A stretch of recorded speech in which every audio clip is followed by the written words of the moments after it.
This is an account from a rideshare driver, female, age 23, regarding an incident that occurred approximately 3 weeks ago on a remote highway outside the suburban limits.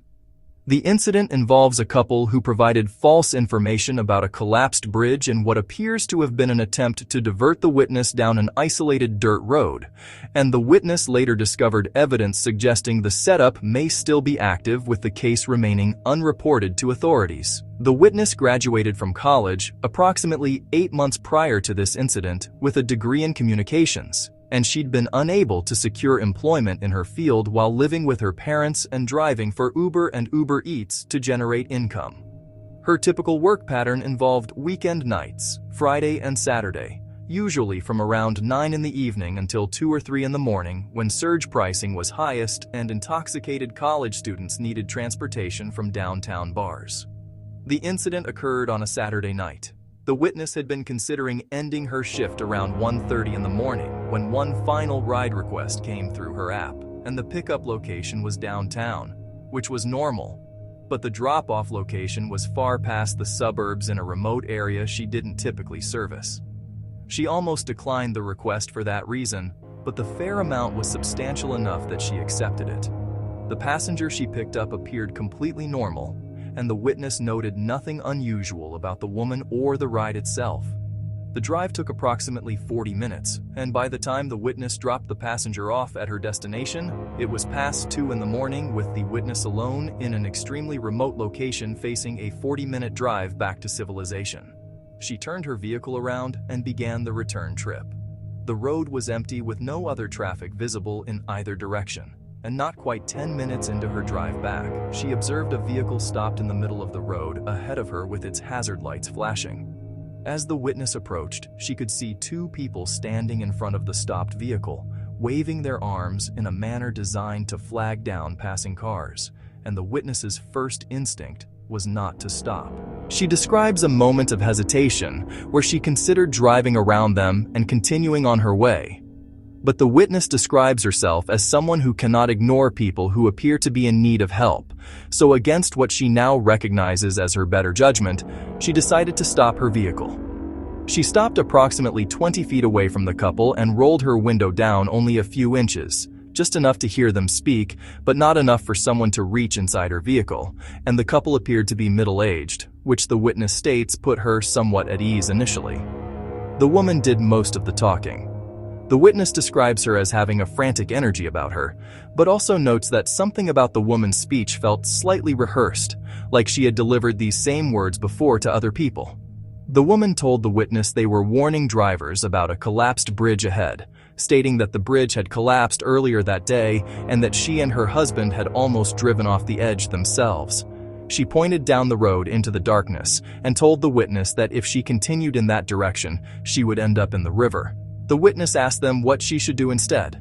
The husband spoke up and described a turnoff located approximately halfway between their current position and the bridge, explaining that it cut through the woods and would add some time to the drive, but it would allow her to reach the main highway without having to deal with the collapsed bridge. The witness thanked them and started driving forward, but something felt wrong to her, though she couldn't identify exactly what was triggering that feeling. She made a decision in that moment to trust her instinct and continue on her original route regardless of what the couple had told her. About a mile down the road, the witness saw the turnoff the couple had described. It was a narrow dirt path that disappeared into the trees, barely wide enough for a single vehicle, and the witness kept driving past it without slowing down. A few minutes later, she reached the bridge. She slowed her vehicle slightly as she approached, but the bridge was completely intact with no damage visible anywhere on the structure, and she drove across it without any issues, reaching the main highway a few minutes after that. The bridge had not collapsed. The couple had lied to her. Even though nothing had happened, the experience remained with the witness to the point where she did not sleep well that night, kept thinking about what would have happened if she had followed the couple's instructions, if she had turned down that dirt road alone in the middle of the night with no one aware of her location. A few days later, curiosity overcame her caution, and she did something she now recognizes as stupid. She drove back out to that location in the middle of the afternoon, broad daylight, which made her feel slightly less disturbed about the decision. She retraced her route from that night.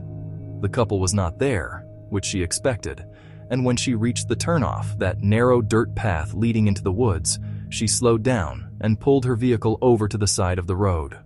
There was something new. A sign had been nailed to a tree right at the entrance to the path with the words, "Dead End," and nothing else. That sign had not been there the night of the incident. The witness states with certainty that she would have noticed it even in the darkness, which meant someone had put that sign up within the last few days, sometime between the night she encountered the couple and this moment. She sat in her vehicle for approximately a minute, staring at the path. In the daylight, it didn't appear quite as threatening, just a narrow dirt road that disappeared into dense trees, and she wanted to explore it but was concerned about her vehicle getting stuck on the unpaved surface, so she made the decision to proceed on foot. The witness is uncertain what she was expecting to find. Being in daylight, she states she wasn't scared at all initially, and she turned off her engine and stepped out of the vehicle. As soon as she exited the car, she experienced what she describes as a bad feeling. She stood at the edge of the path attempting to see further down it, but visibility was limited, and she cannot articulate exactly what it was. But something about standing there in the open air discouraged her from walking down that path. She describes what happened next as going from 0 to 100 in approximately 2 seconds. As she was turning around and walking back toward her vehicle, she heard a scream ring out behind her. Distant woman's scream, off-screen. The scream was terrible, definitely a woman's voice, and it originated from somewhere deep in the woods down the path, far from where the witness was standing. Distant woman's scream, off-screen. The witness states she cannot describe how fast she departed that location, saying that before she could form a conscious thought, she was already in her vehicle and speeding away from the area. She describes it as the most frightened she has ever been. That occurred approximately 2 weeks before she provided this account, and she has not returned to that location since. But the incident continues to occupy her thoughts, with part of her understanding she should leave it alone and not investigate further, but she has been considering asking one of her friends to accompany her back to that location. If she does return, she plans to record video documentation of whatever she finds. For now, all she can do is wonder about the scream she heard and about the couple who tried to redirect her down that path. She questions if the scream was a warning, a recording, or something far more sinister. The witness never reported this incident to police, which means there is no official record of the encounter. The couple's identities remain unknown. Their purpose remains unknown. What exists down that dirt path remains unknown, and whether they have successfully diverted other drivers down that road remains unknown.